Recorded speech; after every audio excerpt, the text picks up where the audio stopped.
So the Carolina Panthers made the first big move that really signifies the rebuild heading into 2023. And with that being the case, look, bro, we gotta break it down. You're listening to Money in the Bank. Look, so first things first, ignore the setup. If you've been here before, you've been with us for a little while, you know this was my old setup from the very beginning. So we just kept getting back to our roots. We on the road this weekend, right? 2, let's get into this thing. So if you don't know, now you know. Christian McCaffrey was traded to the San Francisco 49ers for a 2023 second round pick, third round pick, and fourth round pick, and a 2024 fifth. But we won't worry about that now. The Panthers came into this trade only entering with 4 picks heading into the draft this upcoming season. You need it to get to that total number of 7 for your new head coach. That's the first thing, right? And the Panthers were able to do that. I think they got a good haul back for them. I know on the podcast, I think this last week, I'm not sure which day it was, we talked about that. We talked about what we wanted back for Christian McCaffrey. And I know Jason mentioned multiple first. I mentioned a first, and multiple first. It was like this. We knew what we wanted, right? And again, I'm happy with it. I'm absolutely ecstatic about it, actually, because here's the thing: you need to get back that draft capital, and here's why: you're going into next year with a new head coach, and you don't have many guys that I'd be willing to trade that aren't significant pieces to what we're trying to do here, right? J.C. Horn off limits in my book. Derek Brown off limits. Brian Burns, I'm a little on the fence about, only because it's a contract year and he's gonna be looking to get paid. And if you're not willing to pay him, then trade him. Get the guys, you get the picks you want to get back for him. Just don't waste time. Don't waste time dilly-dallying around when the future isn't gonna be here if you're Brian Burns and if you're the Carolina Panthers. There's not many guys that I want, a guy like Shaq Thompson, who's been on the rumor mill, Dante Jackson, that people just want gone. I'm not upset about those guys leaving either. Now, neither of those two guys will net you anything significant, right? So the only significant piece that you really had to move was Christian McCaffrey, and here's why. The contract. Simply the contract. The Panthers are going to say $12.5 million with McCaffrey gone. Of course, we'll have to eat the dead money. I think he'll count against $7 million against the cap for the next 3 seasons. But that's the risk I'm willing to take. I mean, look, the 49ers mortgaged away their 2023 draft for a running back, an injury-prone running back. And I know this is the reality of Christian McCaffrey at this current juncture. He hasn't played a full season under Matt Rule or in this new era of Panthers football, right? Chances of him being better as a player than he was 2-3 years ago are not high. You got probably the best you were going to see out of Christian McCaffrey. You weren't getting 2019 Christian McCaffrey ever again. And you didn't do enough to draft compliments to go alongside his game. Christian McCaffrey should have never been the key franchise piece that you try to build your offense around. That was always the mistake from the very beginning. Now that's over. You didn't do a good job of getting a quarterback and putting together an offensive system that complemented what he did well. And you never found a running back number 2. RB2 was never found, or at least if he was found, he was never utilized, right? You never utilized him, and so you ran him into the ground. And ultimately, I'm happy for Christian, because a guy of his caliber, a player of his caliber, we should be seeing him on primetime games in meaningful football games instead of watching him waste away in Carolina.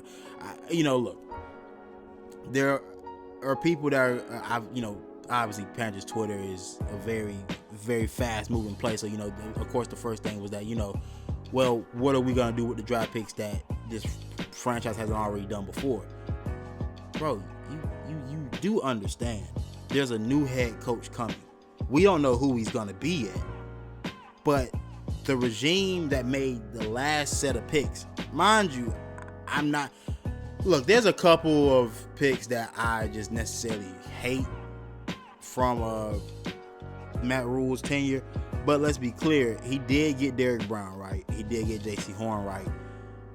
And Icky has performed well here as of late. So, I mean, I'm not mad that... in hindsight, I'm not mad at the guys that we got. ultimately you did what you were supposed to do with your first round picks, and we'll see. I mean, obviously the first round picks are not the picks that people give GMs and coaches credit for. They kind of feel like those are home runs, but those are not easy to nail each and every draft, right? So you were able to do that at least in the 3 seasons that Matt Rule was here. And for you and for Carolina moving forward, it signifies the tank. The tank is here. She is gassed up. Diesel fuel. We revving that thing up. We getting the candy paint. What y'all want? What type of interior y'all want on that thing? Because we in it. We're in it and it's here. And the biggest thing now is it puts you in position to essentially have the first pick, maybe, right? We at least know we're gonna be within the top 10. We can't guarantee anything else, but top 10 is kinda guaranteed right now, right? Possibly top 5, possibly number 1. You see where I'm going with this? You then would have the first pick of the second round, which turns into the last pick, I think, of the first round, due to Miami having to forfeit their draft pick. So everybody moves up a slot. Also, in other great news, the New Orleans Saints don't have a first round pick. We can beat them to the rebuild. We no matter what they do, we're at the bottom of this thing, baby. We're doing great. We're doing fine. We're okay. I know, the next thing is, the next 10, 11 weeks, right? It's going to be pretty tough to watch. And I mean, I don't know if y'all have been around for the first 2 months of the season, but it's been pretty tough to watch, even with Christian McCaffrey. Robbie Anderson also being gone. That's also a thing. I'm not sure. I don't think we've come back since Robbie Anderson's been traded. But also, that was something that had to happen. And again, another bad contract that got off the books. The things that are happening now are necessary, and I'm not upset by them whatsoever because we're looking for the future. So what? We're gonna spend a few more years not playing playoff football. We weren't doing that anyway when we were trying.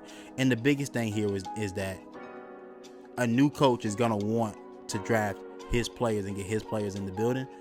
I just hope that we don't go overboard and look at guys like DJ as expendable, Burns as expendable. Oh, well, I kind of explained the Burns thing, but guys like a DJ Moore as expendable, that's kind of where I stop, right? That's where I'm like, nah, absolutely not, right? So, because, for example, if, let's say the Philadelphia Eagles want to talk to us about Brian Burns, and for a pick that they probably will use on the edge rusher anyway, and Will Anderson, they try to do something and try to get an edge rusher, right? Just grab Burns, who's a guaranteed 9.5, 10 sacks, and then give us that Saints pick, and let's call it a day. It's a clean swap to me. I'm not really taking breaks in this one because I just want to get all these thoughts out before we do the podcast coming up tomorrow. But yeah, ultimately, this needed to happen. I'm not sad. I'm not sad, as you can tell, because I've been through this before. I was a youngin' when Julius Peppers wanted out of Carolina. I was very much aware when Cam Newton got cut. So I've been through this. I honestly have no real connection to Christian McCaffrey like that either. I will say, though, just to kind of end this thing off, I think I've gotten all my points out and fleshed them all out. I will say, right, it's time that we all accept. Well, I don't need to accept it because I already felt this way. But it's time to accept that D'Angelo Williams is the greatest running back in Panthers history. Now, with that being said, like and subscribe to the channel, the P1N_network on Instagram. Go follow that, Panthers Nation, with the one where the I is supposed to be. You know what time it is. And look, we got more content on the way, baby. So with that being said, thank you for watching. Stay tuned for more, and I'm out.